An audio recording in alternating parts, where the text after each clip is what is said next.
Welcome to the Dove Show. I appreciate you guys, man. Check me out. I caught an L at a young age, stretched out. Getting 24, homie, I got 5 out. Now on YouTube, trying to get a paper route. Coming till you know the deal, we on some grown shit. What's cracking, everybody? Welcome back to the channel. New video. Today, we're gonna go way back in the days. We're gonna go back to when a lot of the people that, you know what, I can't really say that when I look at my analytics, but some of you that watch my channel probably weren't even born when this happened. This story goes back to around April of 1993. I had just paroled.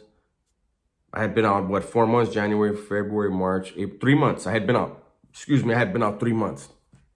Well, before I tell the story, I want to preface it with this. That time right there, 1993, beginning of the 90s, was a very gang banged out era. And what a lot of people now don't realize is Magic Mountain was a very dangerous place to be. You had people from barrios all over Southern California there every weekend, every day. You had hoods from all over Southern California there every day. It was a place where everybody, well, not everybody, but a lot of people were carrying guns around. But there was a lot of fine chicks there. So we would go for that reason, right? Yeah, the rides were cool, but it was a potential powder keg anytime you showed up. So now, another thing to remember around this time is this was right after the Rodney King verdicts, and that's gonna play a part in this today. It's right after the Rodney King verdicts, Alley being lit on fire. There was a lot of, the world was completely different than it is now. Now, myself, my daughter's mom, and I believe it was 3 other couples, we had decided to go to Magic Mountain. My ex and I had actually gone 2 weekends in a row. This is the second weekend in a row for us. We had a lot of fun the first weekend, the second weekend we went. And we went for a reason that most people went that day. There was gonna be a concert. And the 2 acts that were in concert that night at Magic Mountain was Paperboy, and Paperboy was opening up for TLC. Paperboy was hot, but TLC was on fire, so everybody was going. So we got there kind of early. And what we didn't know was, as we were, running around the park, doing whatever we're doing, having fun, getting on the rides and stuff, the park was I guess overcrowded, or I don't know what it was, but they stopped letting people in. And that created a lot of tension outside of the gate. We didn't even know about it. Another thing that happened that day, or had just happened, was, I guess it was like the second Rodney King verdicts. It had something to do with that too. So I want to say probably around 12:30, 1, somewhere in there, between 12 and 1. We decided, that the people I was with decided, hey, let's go get some food. But we didn't want to eat in Magic Mountain. We were going to get our hands stamped and then go out and eat and come back. So we went to the gate, and there was crowds of people outside the gate. I remember that.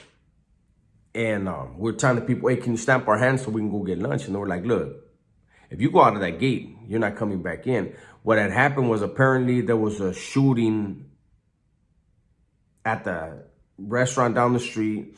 I don't know if it was like a McDonald's or something. And then I think there was a shooting in the parking lot, if I remember. I'm not sure about that one. But people were really pissed, okay? So we're like, well, shit, if they're gonna lock us out, we're not going out there. So we just kept doing our thing. Now, I don't want people to take this the wrong way, but I just got out of YA. the mentality that I had then is not what I have now. But I have to be honest when I tell these stories, man. So I was walking around, and I remember I had a Pendleton on. I had some 501s and some white, black and white Cortezes. I wasn't there looking for trouble. Like I said, I was with my daughter's mom and some other couples. But I noticed there was a lot of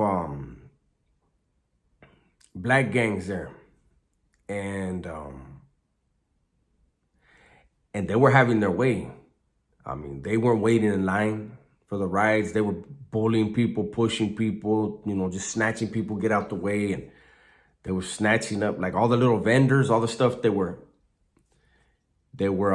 selling, you know, gum and whatever it was. They were just walking over, grabbing it like what? Security was very scared that day. You could see the vendors were scared. When I say vendors, don't get it mixed up with street vendors. Just the little, you know, stands they had all around Magic Mountain, right? Me having been fresh out of YA with that old YA mentality, I read the situation and I knew this is gonna turn into something. And so I told my daughter's mom. My daughter wasn't pregnant. I think she was only like, we had just found out she was pregnant. And so I tell her, I say, hey, check this out, man. We should just get out of here. And she goes, why? And I said, it's gonna go down. And what I had gotten irritated about is I felt like a lot of the raza there that day was acting like they were afraid, right? And that's why I was like, hey, we should just, because I knew I was an idiot. So I was like, you know, we should just bounce. We should get out of here. And she was like, why? And I said, don't you see what's going on? She's like, yeah, but they're not messing with us. I said, listen, it's going to go down. And it's going to get ugly. I could already see it. So we're, you know, talking back and forth.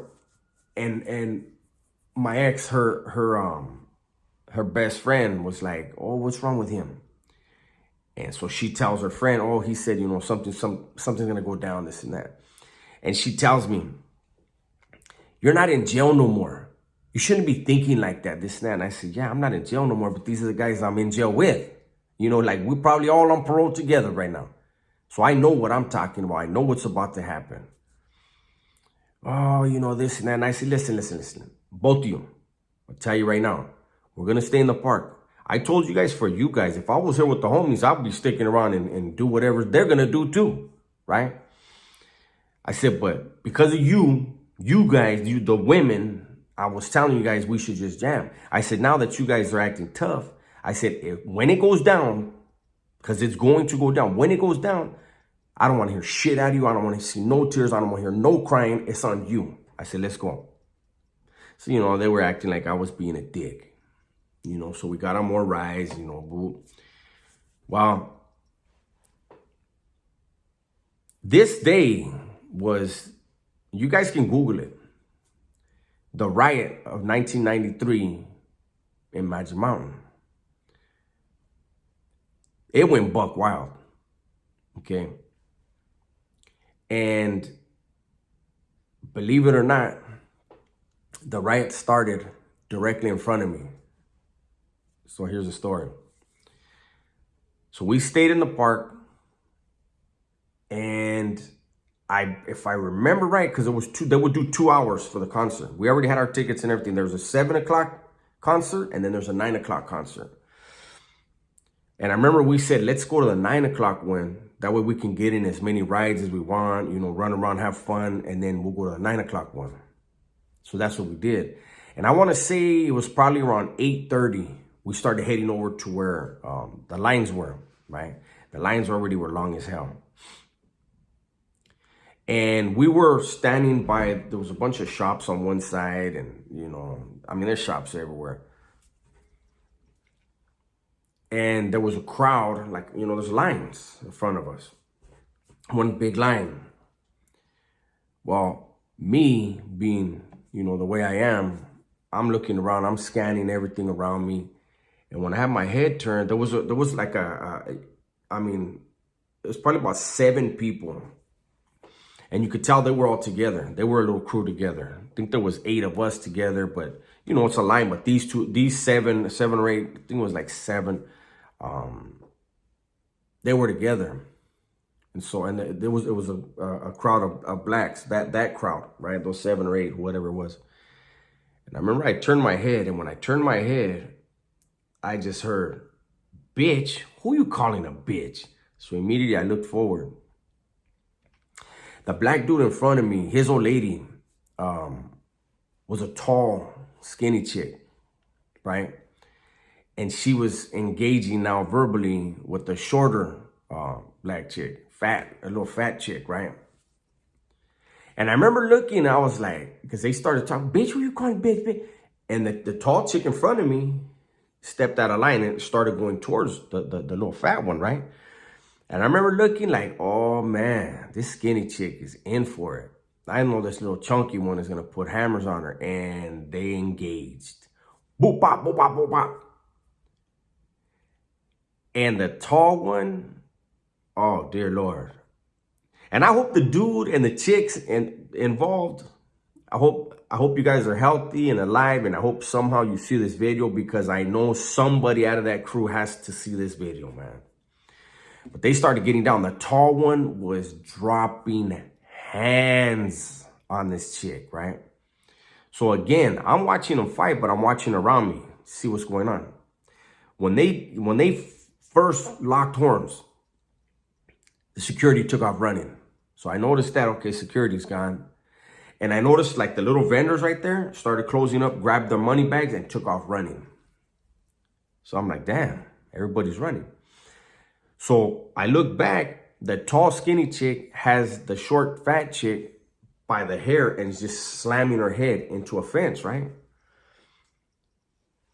It's like a wrought iron gate right there, and she was just slamming her head into it. And I was like, ah, well, she won. Security's gone. Staff are gone. So I walked up to the dude that she was with, right? That she had been standing with. And I was like, "Hey, homie." And it was a black dude. He looked at me. He was like, "What's up, Bessie?" I said, "Look, Holmes, your lady already whooped her ass, Holmes. Security ran. Everybody's gone. If you break that up, you guys could still get back in line and see the concert." You know what I mean? He was like, "Oh, good looking out, Bessie." So I walked back over to, the people I'm with. And then I turn around and I look. This dude was, breaking up the fight. The other chick, or I don't know who it was, but the dude that she had with her starts, pulling her off, and they break it up.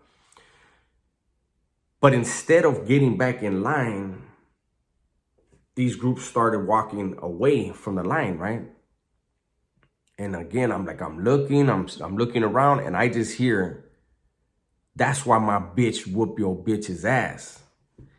And I looked, and they started arguing, and then guns came out. Boom, boom, boom. They start shooting at each other. I didn't see nobody get hit. They were probably about 15 feet away from each other when they started engaging in the little gunplay, right? They start shooting. When I tell you that when those shots started ringing, it went crazy, like you don't even understand. People started running in different directions at first, and then it was weird. It was like instantly everybody like scrambled for a second, and they all started running in one direction, right? And then you can hear other people start shooting. Boom, boom, boom, boom.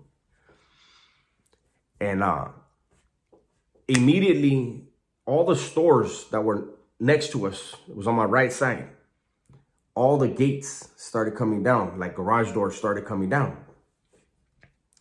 Because my ex was pregnant at the time, she was little, and I grabbed her, she's like 4'11", and I tried to throw her into the store before the door shut.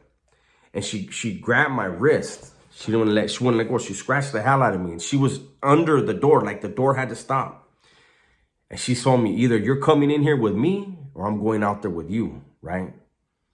And I'm looking and I'm knowing this place is about to get looted. Who knows what they're going to come up on. I kind of want to be involved, right? I look back at her and I'm like, she's pregnant though. I stepped inside of that store. The door shut. I looked around. It's about 40 people in there, right? And I was the only dude. I remember at one point I looked over and there was this chick, and she was a little Mexicana. She was so fine, man. And she was holding her baby, right? And I looked at her like, damn. And she, you know, she looked at me like, you pussy, you're in here with all the women.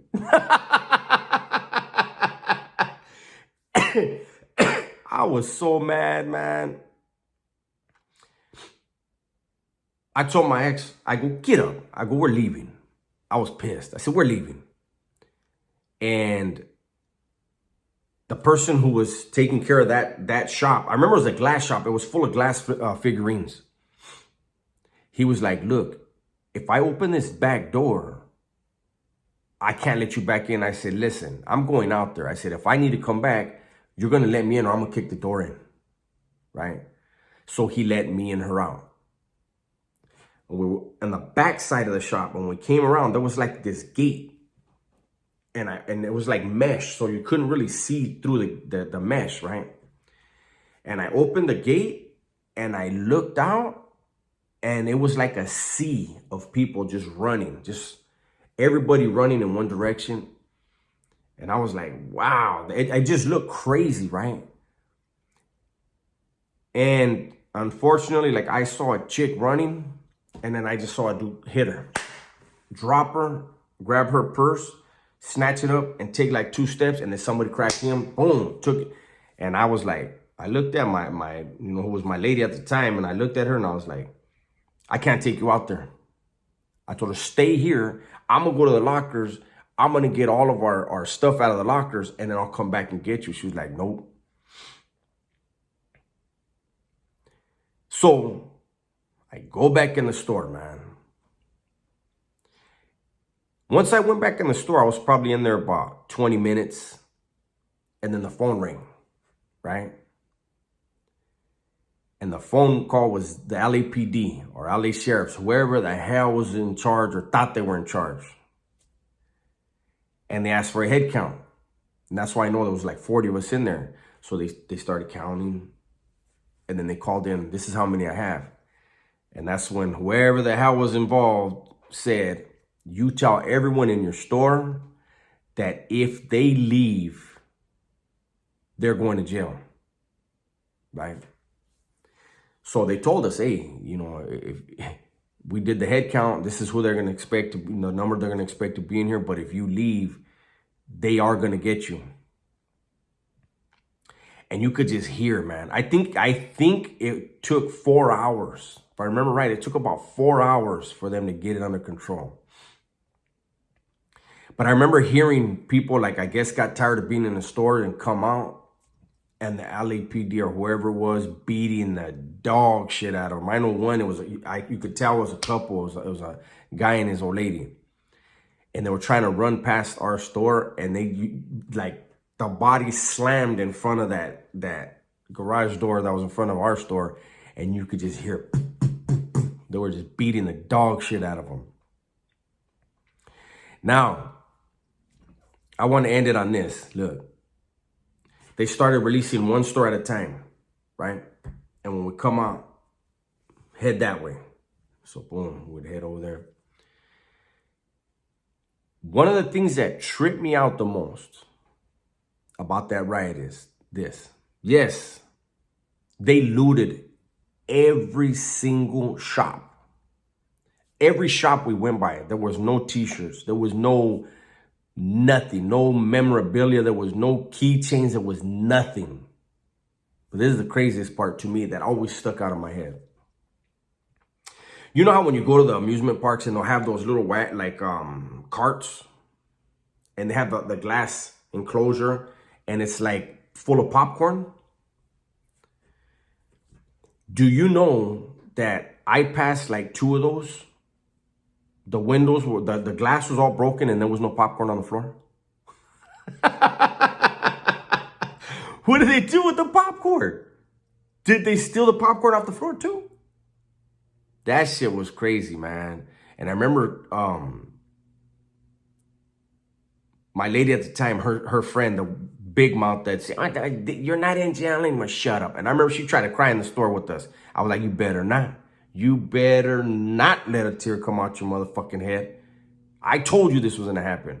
But I remember, anyways, she was the only one that had a camera, and I remember right away, I was like, "Hey, you got any film left?" She goes, "Yeah." I said, "Take a picture of these popcorn things, take a picture of that, take a picture of that." I said, "Then when we walk out," I said, "Sell the rolls. Sell the rolls of your film to the media." I said, "You're gonna come up." Man, I wish I had a camera. She said, "No, there's pictures of us on here." Oh man, fuck us. You know what I look like? I know what you look like. But it was a trip because you had the Ghetto Birds over. I think there was 2 of them that were over Magic Mountain. I know for a fact there was 1. But when we were leaving, and I don't know, maybe you can Google it and you can find, probably not, but any cops, any LAPD or sheriffs, whoever was involved, I'm sure they've seen the picture. When we were walking out, all the Huras were fucking flicking it up. They were taking group pictures like they were on the prison yard. It was a trip, man. But anyways, that's the true story of what really happened during the Magic Mountain riot.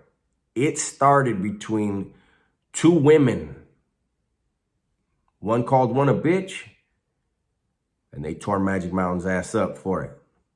So anyways, that's the video for today. Hopefully you guys enjoyed it. If you did, hit the like, leave a comment. Let's force YouTube to put us in the algorithm. Making comments, thumbs up, thumbs down, all that. Trolls, do your job, because your comments really help me get in the algorithm too. Thank you guys for being here. By the way, it's new merch.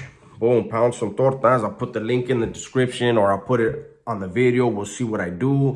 Everybody, please be safe, be smart, and tell the ones you love that you love them, right? I'm out.